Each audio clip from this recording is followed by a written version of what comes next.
안녕하세요. 저는 50대의 평범한 여자입니다.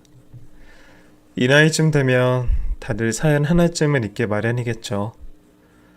물론 운 좋게도 그렇다 할 사건 사고 없이 평안한 삶을 살아오신 분들도 계시겠지만 살다 보면 좋은 일이나 나쁜 일은 꼭 한 번씩은 찾아오는 법인 것 같아요. 저 역시도 어린 시절부터 참 많은 사연을 겪었네요. 저는 제 나이 20살이 되기 전에 일찍 부모님을 떠나 보냈습니다. 외동딸이었던 탓에 부모님이 떠나신 이후로 저는 천의 고아가 되었죠. 아직 고등학교도 졸업하지 못한 탓에 저는 고등학교를 졸업하기 전까지 친척들 집을 전전하며 살았습니다. 외가 식구들은 제게 관심도 없었고 그나마 감사하게도 아버지 형제들 집에서 신세를 질 수 있었어요. 그런데 그마저도 쉽지는 않았습니다. 다들 비슷한 사정에 객식화 하나 늘리는 것을 달거워하는 사람은 아무도 없었으니까요.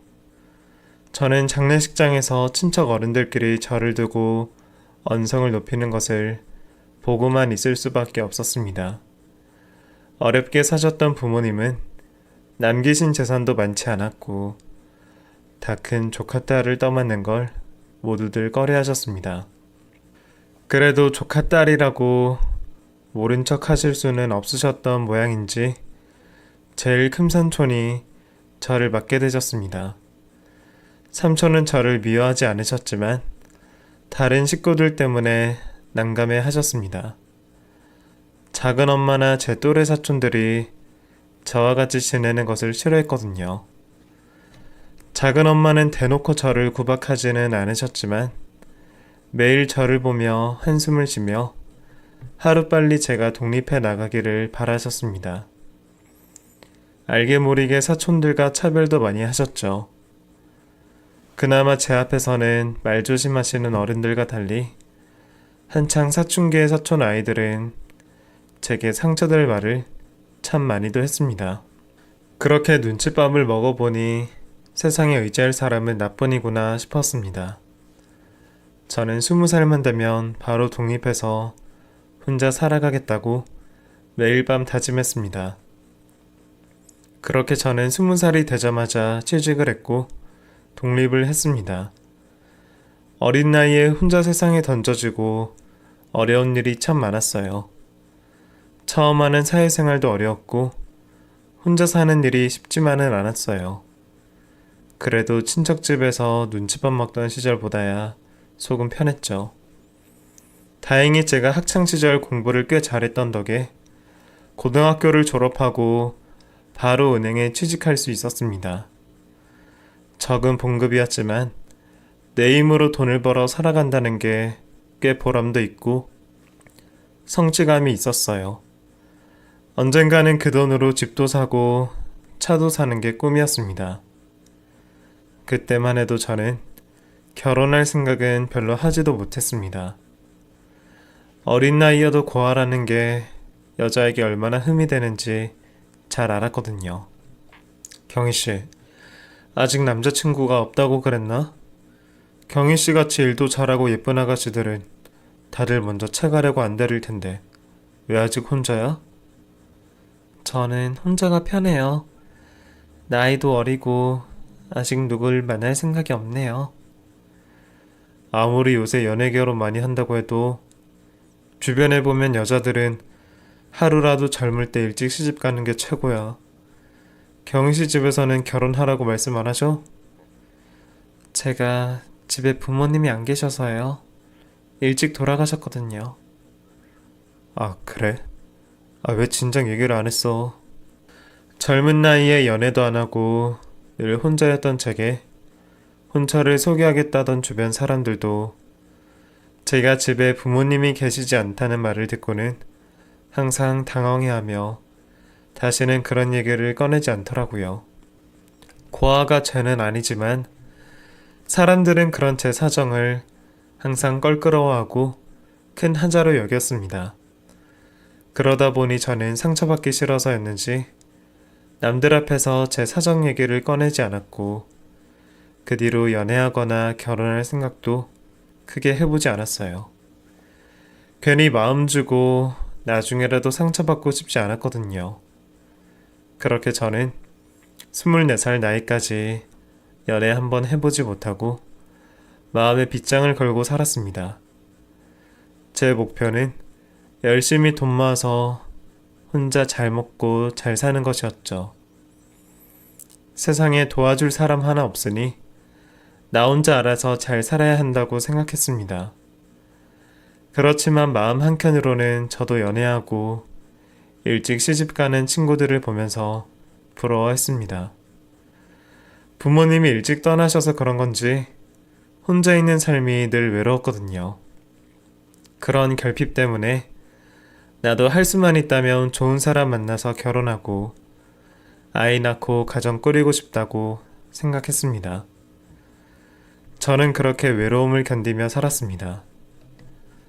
그런데 그런 제게도 인연이란 게 있었는지 저를 좋다고 쫓아다니는 사람이 생겼습니다. 제가 다니던 은행 근처의 회사원이었던 그 남자는 어느 날 적금 통장을 들겠다며 은행을 찾았다가 저와 안면이 생겼던 사람입니다. 그 사람은 매번 기다리면서까지 제가 있는 창구로 와서 적금을 넣곤 했습니다. 한 번에 처리하면 될 일도 핑계를 대면서 거의 매주 은행으로 찾아와 저를 만나곤 했습니다. 심지어는 자기 동료 직원들까지 데리고 와서 저한테 적금을 들게 하더라고요. 덕분에 실적이 쌓여서 좋았지만 자꾸 눈에 익을 정도로 자주 은행을 들르는 그 사람이 저는 좀 이상했습니다. 설마 그 사람이 저한테 관심이 있어서 그런 줄은 전혀 몰랐어요. 그냥 좀 한가한 사람이구나 싶었죠. 그때는 제가 누군가에게 관심받을 수 있다는 생각을 못했던 것 같아요. 그러다가 어느 날 그 사람이 저한테 데이트 신청을 하더라고요. 그런데 나한테 호기롭게 데이트 신청하던 그 모습은 어디 갔는지 밖에서 만난 그 사람은 쑥맥 그 자체였어요. 같이 밥을 먹는데 돈가스를 스프에 찍어 먹질 않나 밥이 입으로 들어가는지 코로 들어가는지 모르고 있더라고요. 내가 뭐라고 저렇게까지 긴장을 하는지 어리숙한 그 모습에 괜히 웃음이 났습니다. 그런데 저는 그 사람과 만날 생각이 없었어요. 사실 그 자리도 밥이나 한번 먹으려고 나간 자리였기에 마음을 제대로 거절을 하려고 했죠. 그런데 그 남자는 쉽게 포기하지 않더라고요. 호준 씨랑 저는 은행에서 업무로 만난 게 전부고 저에 대해서 잘 알지도 못하잖아요. 저는 연애 생각 없어요. 그냥 밥 한 번 먹은 걸로 끝내요. 제가 경씨 다 알지 못하지만 그동안 계속 눈여겨봤습니다. 매번 노인분들에게 친절하신 모습도 봐왔고 저한테도 잘해주셨잖아요. 그래서 바보같이 매일 은행 출근 도장 찍었고요. 저도 아무한테나 이러지 않습니다. 부디 진지하게 생각해주세요. 거절하는 제 말에도 그 사람은 끈질기게 제게 구애를 했습니다. 혼자가 좋다는 제게 둘은 더 좋을 거라며 매일 퇴근길에 찾아와서 저를 설득하고는 했죠. 쉽게 포기하지 않는 그 사람에게 저는 결국 제 사정을 고백했습니다. 저는 괜히 상처받고 싶지가 않네요. 저는 그냥 혼자가 편해요. 경희씨, 저 경희씨한테 상처 줄 생각 없고 저 정말 잘할 자신 있습니다. 한 번만 믿어주세요. 사실 저 고아예요. 18살에 부모님 두 분 다 돌아가시고 눈칫밥 먹을 만큼 먹었어요. 은행 다니면서 제 꿈은 그저 차곡차곡 돈 모아서 혼자 살 예쁜 집 구하고 남들한테 무시 안 당하고 잘 사는 거예요. 우리가 결혼까지 할지는 모르겠지만 호준 씨 부모님이 호준 씨가 고아인 저랑 연애하는 걸 좋아하시겠어요? 그게 무슨 말이에요?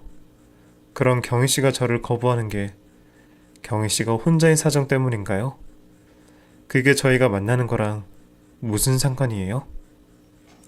그런데 제 어려운 고백에도 그 남자는 그게 무슨 문제인지 이해를 못 하더라고요. 오히려 사람이 서로 좋아하는데 그런 게 뭐가 문제냐 반문하는 그 남자 말에 말문이 막혔어요. 제가 부모님이 싫어하실 거라 걱정했더니 그러실 분들 아니라고 말도 안 되는 걱정이라며 웃더라고요. 경희 씨가 뭘 걱정하는지 알겠는데 저랑 만나면 그런 걱정 하실 필요 없습니다. 저희 부모님 정말 좋으신 분들이세요. 분명히 경희 씨도 마음에 들어 하실 거예요.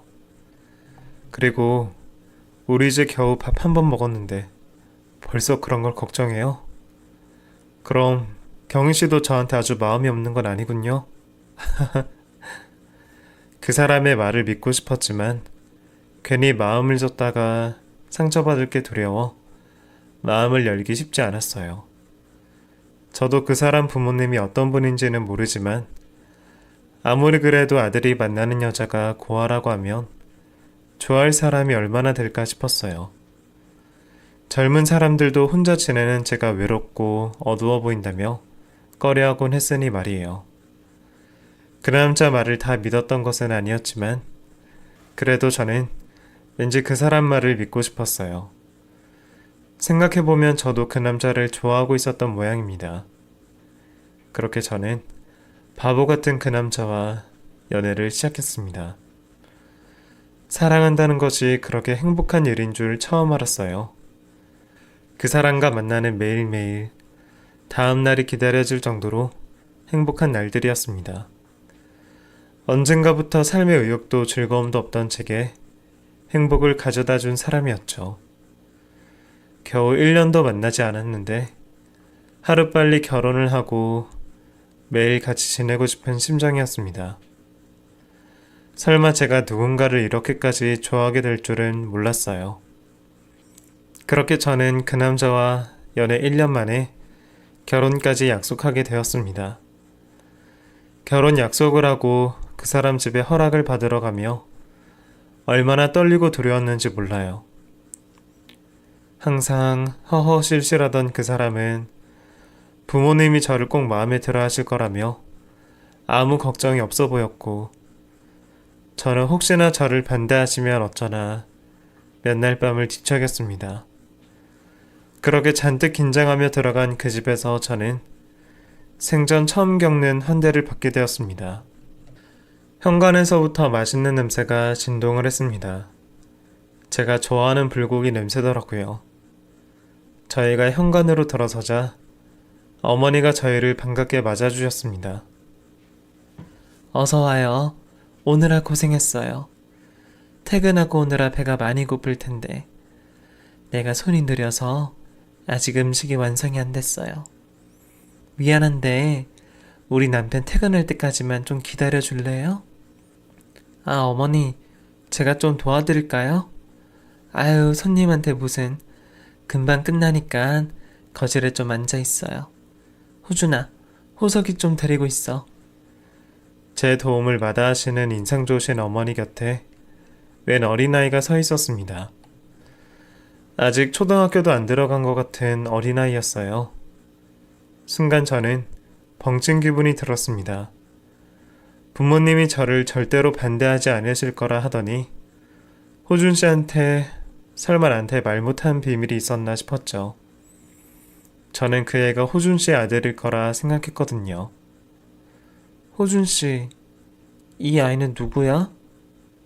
설마 애가 있었어? 아, 내 동생이야. 전에 말했었잖아. 나한테 동생이 하나 있다고. 만나면서 이런 남동생이 있다는 얘기는 들었지만 다른 자세한 이야기는 물어보지 않았기에 저는 당연히 동생도 성인일 거라 생각했습니다. 설마니 이렇게 나이 차이 나는 어린 동생이 있는 줄은 꿈에도 몰랐죠. 도련님은 호준 씨와 나이 차이가 20살도 더 나는 그 집 귀한 막둥이였습니다. 계획하신 건 아니었지만 시부모님이 말년에 축복처럼 얻으신 귀한 늦둥이었죠. 축복처럼 생긴 자식을 늙음하게 어린 자식 얻어 시부모님이 참 애지중지 키우셨던 모양이더라고요.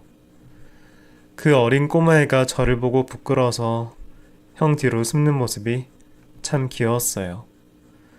어머니는 호준 씨에게 전해들으셨는지 모두 제가 좋아하는 음식으로만 한 상 가득 차려서 대접을 해주셨어요. 참 감사했습니다. 부모님이 돌아가신 후로 그런 맛있고 정성스러운 밥을 먹어본 기억이 없었거든요. 오랜만에 정성 담긴 집밥을 먹으며 우리 부모님 생각이 났습니다. 제가 결혼하는 걸 부모님이 보셨으면 좋으셨을 텐데 싶어서 울적해지더라고요. 그런 제 표정을 읽으셨는지 아버님이 저를 달래주셨습니다. 집밥은 오랜만이겠어. 이 사람이 차린다고 차렸는데 입에 맞아요? 아, 네. 맛있게 잘 먹고 있어요. 너무 감사해요. 이렇게까지 해주셔서. 이제 다 같이 식구인데 편하게 할까요? 밥도 편하게 먹고. 이제 우리를 엄마 아빠라고 생각해. 사실 우리가 둘째는 딸이었으면 했는데 두 놈 다 아들이라 얼마나 하셨는지 몰라. 사돈한테는 죄송하지만 이제 우리 집에도 딸이 생겼네. 그래 경이야. 우리가 앞으로 잘해줄 테니까 편하게 대하렴. 알았지? 첫 만남의 두 분은 제게 흠 하나 잡지 않으시고 저를 딸처럼 여기겠다고 말씀해 주셨어요.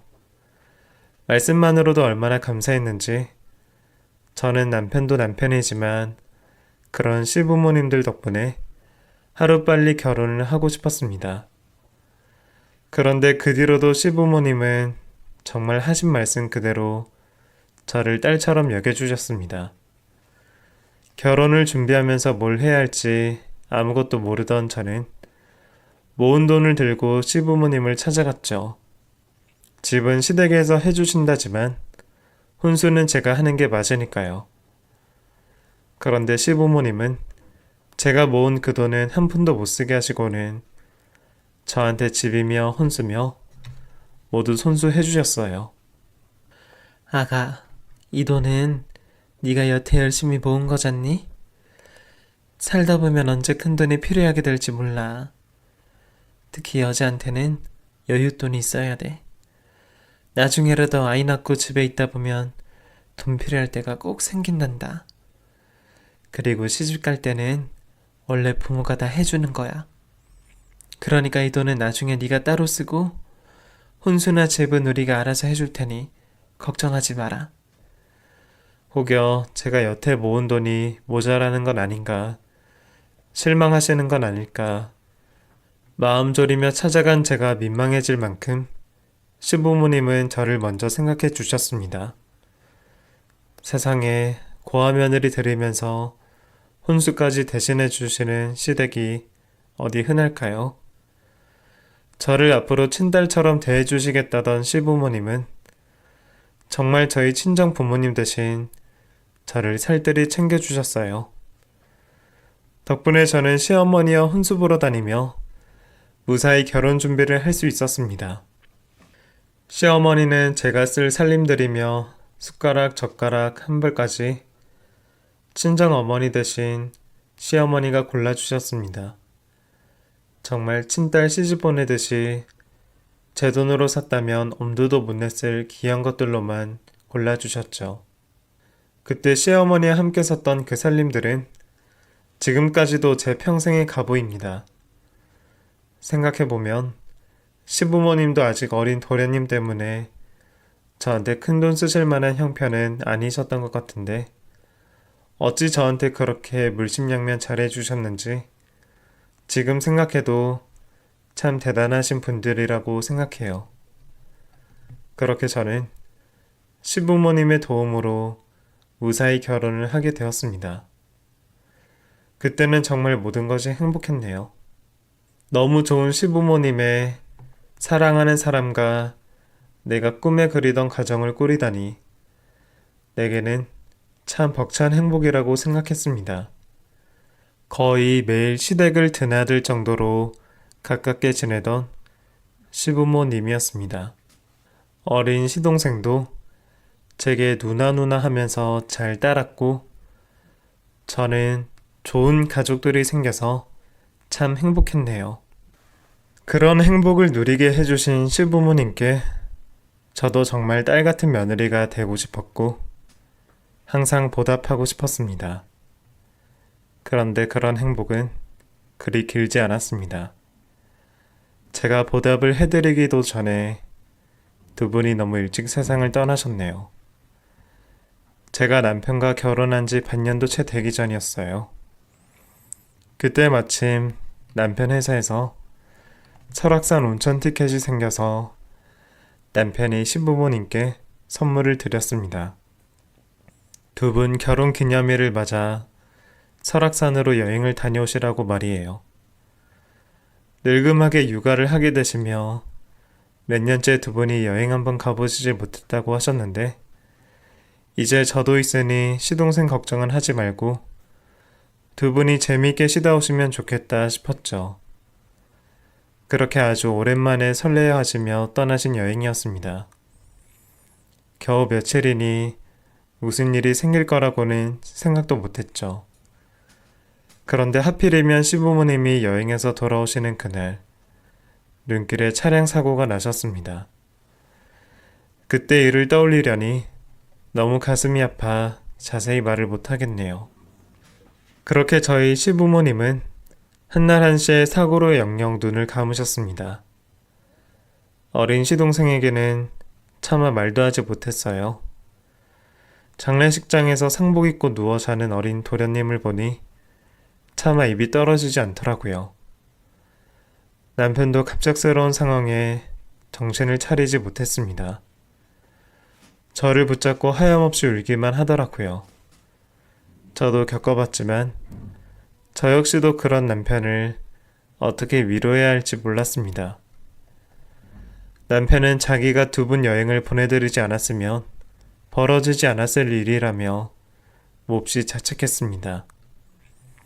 저도 너무 슬픈 나머지 내 부모님이나 시부모님이나 혹시 나 때문에 돌아가신 건 아닐까 하는 말도 안 되는 생각까지 하게 되었습니다. 우리 부부는 그 상황이 너무 견디기 힘들었어요. 어쩔 수 없이 버티고 있던 상황이었죠. 그런데 그런 와중에 장례식장에서 친척 어른들이 어린 도련님을 두고 언성을 높이고 계셨습니다. 그걸 보니까 옛날 저희 부모님 장례식이 떠올랐네요.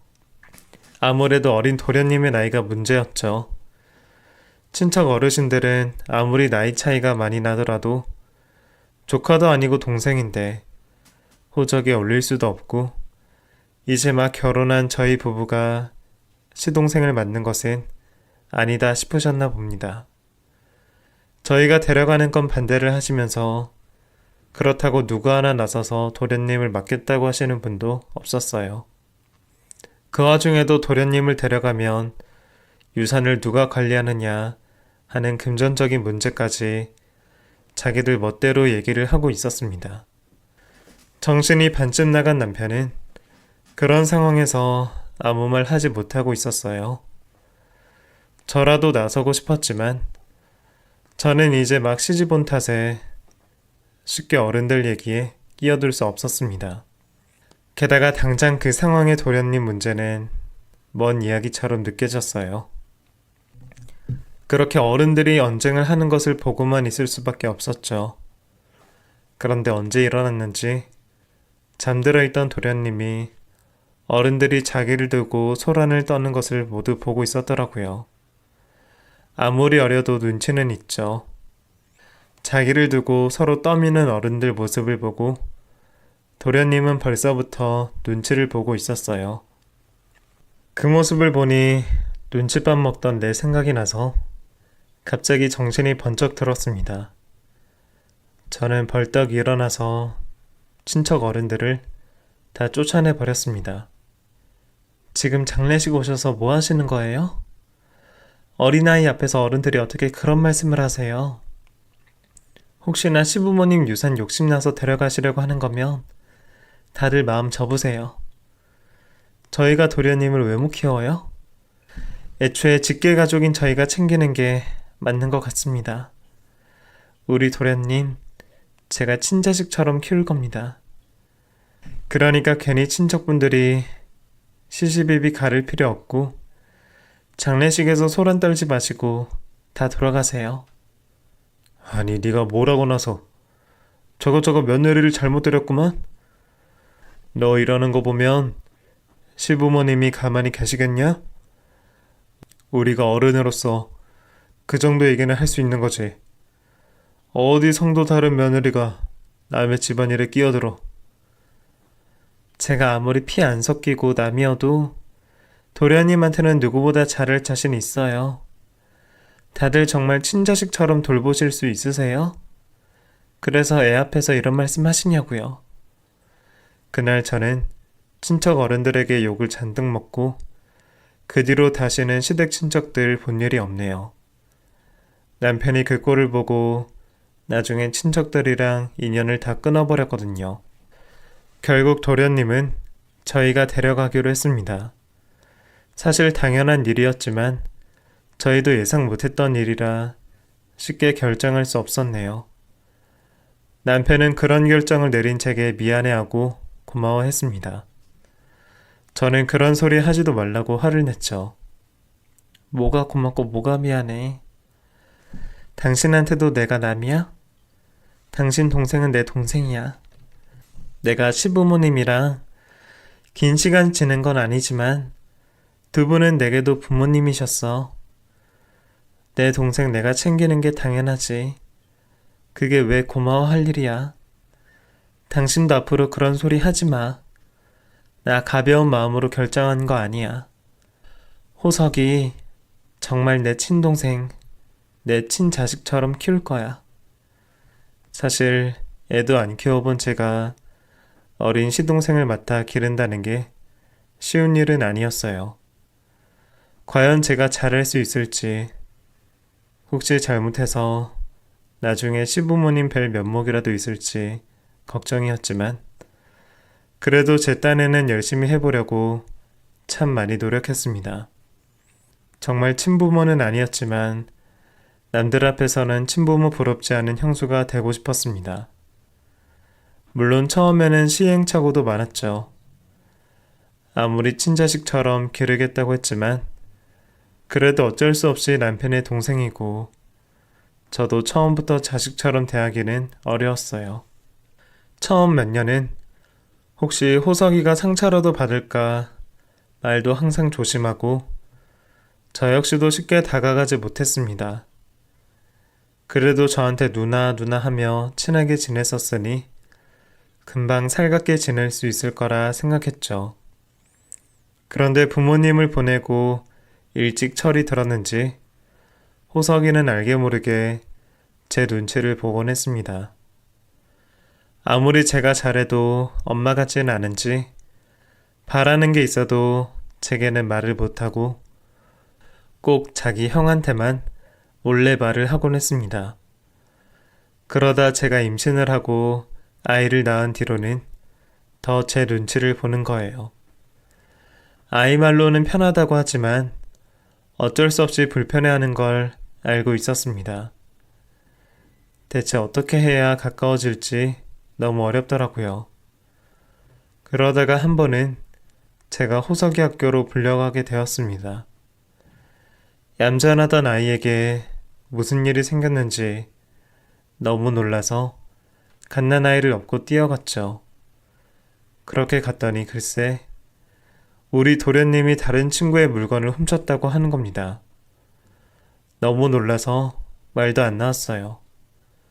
당황스러운 마음에 선생님에게 죄송하다는 말씀만 드리고 호석이를 데리고 집으로 왔습니다.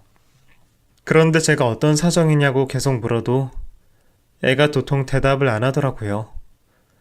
저도 부모 노릇은 처음이었고 그런 일을 어떻게 대해야 할지 몰랐습니다.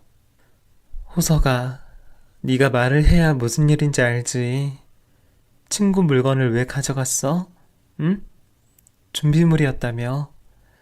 아침에 준비물도 챙겨줬잖아. 한참을 캐물어도 애가 입을 열지 않았습니다. 내 자식 같으면 혼이라도 낼 텐데 그 전까지 한번 혼낸 적이 없어서 난감했습니다. 남편이 올 때까지 기다려야 하나 싶다가 문득 이건 아니다 싶더라고요. 내가 친부모처럼 기르겠다고 해놓고 계속 이렇게 아이를 대하다 보면 영영 남처럼 살겠다 싶었어요. 내 자식이었으면 어떻게 했을까 생각을 하니 답이 나왔죠. 제가 화난 얼굴로 가서 회초리를 들고 오니 그제서야 아이가 엉엉 울며 말을 하는 겁니다. 죄송해요. 준비물을 잃어버려서 친구 거를 가져갔어요. 준비물 안 가져오면 선생님이 손바닥 때린다고 해서 무서워서 그랬어요. 그럼 나한테 말을 했었어야지. 친구 거를 뺏으면 어떡해? 형수님이 준비물 사준 거 잃어버렸다고 말하면 속상할 것 같았어요. 형수님 아기 때문에 요즘 힘들잖아요. 알고 보니 아이가 제가 챙겨준 준비물을 잃어버리고는 선생님과 제게 혼이 나는 게 무서워서 친구 거를 몰래 가져갔던 모양입니다. 제게 차마 말하지 못한 아이의 마음이 무엇인지 알 것 같아서 저는 마음이 너무 아팠습니다. 어린 것이 친척집에서 눈칫밥 먹을까 내가 데려왔던 건데 호석이에게는 나도 불편한 존재였구나 싶어서 참 속이 상했어요. 내가 아이를 배려한다고 조심했던 부분이 아이에게는 오히려 차별로 느껴질 수 있겠구나 싶었습니다. 미처 그런 부분까지 신경 쓰지 못해서 너무 미안했어요. 저는 그날 아이를 붙들고 참 많은 얘기를 했습니다. 호석아, 내가 호석이 엄마가 아니고 형이 아빠가 아니지만 우리는 가족이지? 내가 형수이건 누나이건 엄마이건 호칭은 아무것도 중요하지 않아. 가족끼리는 눈치 보고 이유 없이 미안해하고 그러는 거 아니야. 그리고 나는 호석이랑 아기를 똑같이 사랑할 거야.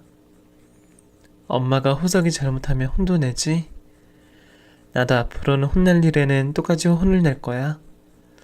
그래도 호석이를 여전히 사랑해. 아직 어려서 못 알아들을 줄 알았는데 똘똘한 호석이는 제 말을 다 이해했어요. 그렇게 저희는 조금 더 가까워질 수 있었습니다. 그 뒤로 저는 정말 제 자식처럼 호석이를 대했습니다. 아이가 잘못했을 때는 따끔하게 혼을 냈고 평소에는 사랑을 아끼지 않았어요. 그 집 식구들이 워낙 천성이 착해서 그런지 호석이는 저를 애먹이는 일이 별로 없었습니다. 물론 그런 호석이에게도 사춘기는 찾아왔던 건지 여느 부모 자식처럼 한때는 저랑 매일같이 싸우기도 했지만 그런 건 역시도 저희는 큰 문제 없이 잘 이겨냈습니다. 그렇게 내 자식처럼 키운 도련님이 어느새 대학을 가고 취직을 하더니 결혼할 사람을 데려왔어요. 자식 같은 도련님과 떨어지기 아쉬운 마음에 결혼하기 전까지는 같이 지내기를 바랐는데 호석이도 나처럼 빨리 가정을 꾸리고 싶은 건지 임용고시를 끝내고 교사로 임용이 되자마자 결혼을 결정했더라고요. 둘이 같이 임용고시 준비하면서 만나는 아가씨가 있는 줄은 알았지만 좀 천천히 할 줄 알았는데 또래보다 빨리 결혼하겠다는 소리에 저희는 아쉬운 마음이 더 컸습니다. 독립하면 멀어지는 건 아닐까 걱정이 되더라고요. 그래도 자기가 원하는 결혼이라니 축복해주고 싶었습니다. 이제야 제가 시부모님 은혜를 갚을 때가 왔구나 싶었어요. 도련님이 누굴 데려오든 기쁜 마음으로 반겨주기로 마음먹었습니다. 그렇게 만난다는 아가씨를 우리 집으로 데려왔죠. 그런데 그 아가씨는 우리 집으로 들어오자마자 인사는 고개만 꾸벅하니 건성에 집부터 살피기가 바쁘더라고요. 뭐 궁금한 게 많은 아가씨인가 보다 좋게 생각하려고 했습니다. 그런데 식탁에 앉아 밥을 먹으려니 기껏 차린 밥상에 깨작깨작 젓가락질만 하는 겁니다. 좋아한다는 걸로 차려봤는데 입에 안 맞아요? 혹시 불편해서 그러는 거면 안 그래도 되니까 편하게 먹어요. 아, 네. 차려주신 건 감사한데 제가 원래 남의 집 밥을 잘 못 먹어서요. 저희 어머니 맛이랑 너무 달라서. 이럴 거면 그냥 밖에서 뵐 걸 그랬어요. 괜히 번거롭게 해드렸네요. 미안해요. 내가 그냥 밖에서 보자 그럴 걸. 대접해주고 싶은 마음이 커서 괜히 더 불편하게 했네요.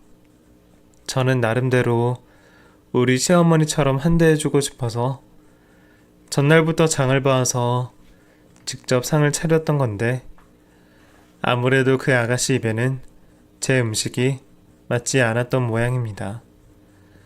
요즘 젊은 아가씨들은 할 말 한다던데 그렇다고 제 면전에서 그런 소리를 할 줄은 몰랐네요. 눈치를 보는 것은 그 아가씨가 아니고 오히려 우리였습니다. 미안하고 민망해서 식사를 제대로 못하겠더라고요. 그렇게 불편한 식사 자리가 끝이 나고 그 아가씨는 피곤하다며 급하게 집으로 돌아가 버렸네요. 남편이나 저나 아무리 좋게 보려고 해도 기대와 너무 다른 모습에 많이 당황스럽습니다. 솔직히 말하면 마음에 들지 않았습니다.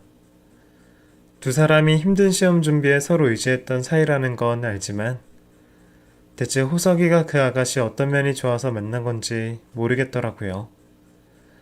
아무리 객관적으로 생각해 보려고 해도 학벌이나 직업이나 우리 호석이한테 한참 못 미치는 데다가 남의 집에 인사하러 와서 그렇게 조심성 없이 구는 것이 참 황당했죠. 설마 그 아가씨가 우리가 호석이 부모가 아니라서 저렇게 건성으로 대하는 건지 하는 생각까지 들었어요.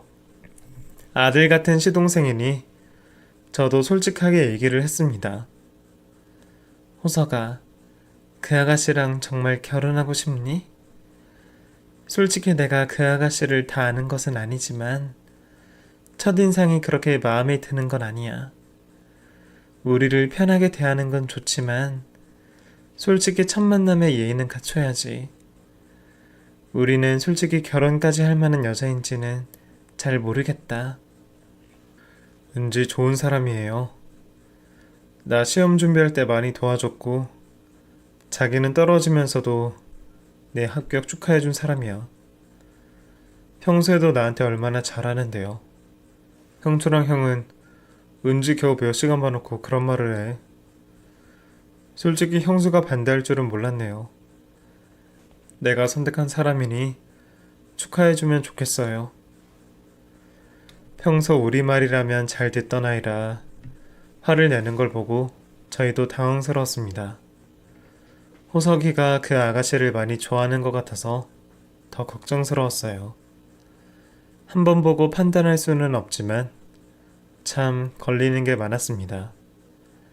남편은 호석이가 사랑하는 사람이라니 존중해주자며 저희는 결국 마지못해 결혼을 허락하게 되었습니다. 그렇게 상견례 날이 찾아왔습니다. 그 아가씨 부모님은 지방에 계셨고 보통 상견례는 여자 쪽에서 한다기에 저희가 그 지역까지 먼 길을 찾아갔죠. 그쪽에서 예약했다는 식당은 먼 곳에서 오는 사돈에게 대접하기에는 좀 부족해 보였어요. 인당 몇만 원 하는 저렴한 한정식 집이었죠. 말이 한정식이지 동네 사람들이 더 많이 오는 백반집 정도였습니다. 게다가 우리는 먼 데서 온다고 일찍 출발해서 약속 시간보다 일찍 도착했었는데 이 사람들은 약속 시간이 한참 지나도록 오지를 않았어요. 알고 보니 집도 가까웠는지 그 집 식구들은 식당으로 걸어서 들어오더군요. 옷도 차려입지 않고 집에서 대충 나온 복장으로 나왔더라고요. 호석이도 그걸 보고 당황하는 눈치였습니다. 그걸 보니 기분이 상해서 무슨 이유로 늦었을지 알고 싶지도 않았습니다. 그렇게 얘기를 나누기 전부터 기분이 상해 있었지만 그래도 이왕 허락한 결혼이니 어쩌겠나 싶어서 웃는 얼굴로 사돈을 맞았습니다. 그런데 문제는 식사가 시작한 뒤에 시작되었습니다. 그 집 부모는 누가 훔쳐 먹을까 싶은지 개눈 감추듯 식사를 끝내더니 한참 먹고 있는 우리더러 이런 소리를 하는 겁니다. 그동안 동생분 거두시느라 고생 많으셨겠어요? 그 집 따님이 아직 대학생이라던데 아무래도 동생분 결혼하는데 집까지 도와주실 형편은 안 되시죠? 박서방 교사 월급 뻔한 거고 이제 임용되었는데 모아둔 돈도 없을 거고 말입니다. 뭐 우리도 사정 모르고 결혼시키는 거 아니고 이왕 그런 거 저희가 데리고 살면 어떨까 싶은데요. 걱정해 주시는 건 감사하지만 저희 그렇게 어렵지는 않습니다. 서로 사정도 다 아는데 굳이 무리하실 필요 있으십니까? 이제 다 식구들 마당에 서로 도우면서 사는 거죠. 어차피 박서방이 의탁할 부모도 없겠다. 우리는 애들이 우리 집으로 들어와서 살았으면 싶어요. 우리가 외동딸이라서 항상 대리 사이를 바랐는데 우리 박서방은 대리 사이가 딱이라서 얼마나 다행이에요? 네? 요즘 시대에 시집살이도 말이 안 되는데 어떻게 처가살이를 시키겠어요? 그리고 이 지역으로 출퇴근해야 하는데 왕복 3-4시간을 어떻게 다니나요? 집이라면 저희가 충분히 마련할 수 있으니 걱정하지 마세요. 설마 우리가 집도 못 해줄까 싶은지 우리 도련님더러 처가살이 하라는 그 집 부모 말이 참 어이가 없었습니다. 여기서 KTX 타면 더 빨리 가요. 둘 다 교사니까 나중에 이 근처로 발령받으면 그것도 좋고요. 박서방이 어차피 부모 없이 자랐으니 우리가 데리고 이것저것 가르치면서 살면 얼마나 좋습니까? 안 그래요? 부모 없이 자랐다뇨. 말을 조심해 주세요.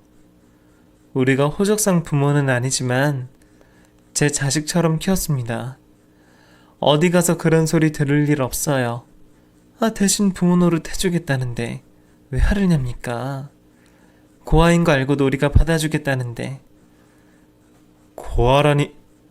당신 무슨 말을 그렇게 하는 거야? 가만히 참고 듣던 남편은 고아라는 얘기에 분통을 터뜨렸습니다. 호석이도 고아라는 소리를 듣고는 얼굴이 빨개서 주먹만 쥐고 앉아있더군요.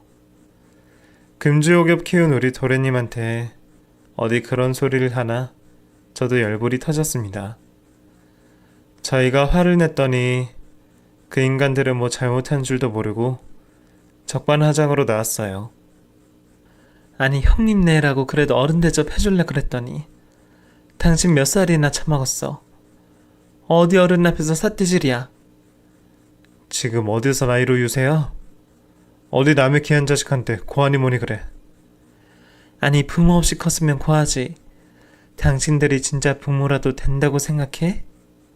우리 금쪽 같은 딸내미 고아한테 시집 보내는 것도 억울해 죽겠는데 부모 없으면 대리 사이 사는 거지. 처가살이가 별거야? 받아주는 것만으로 감사하게 생각해야지.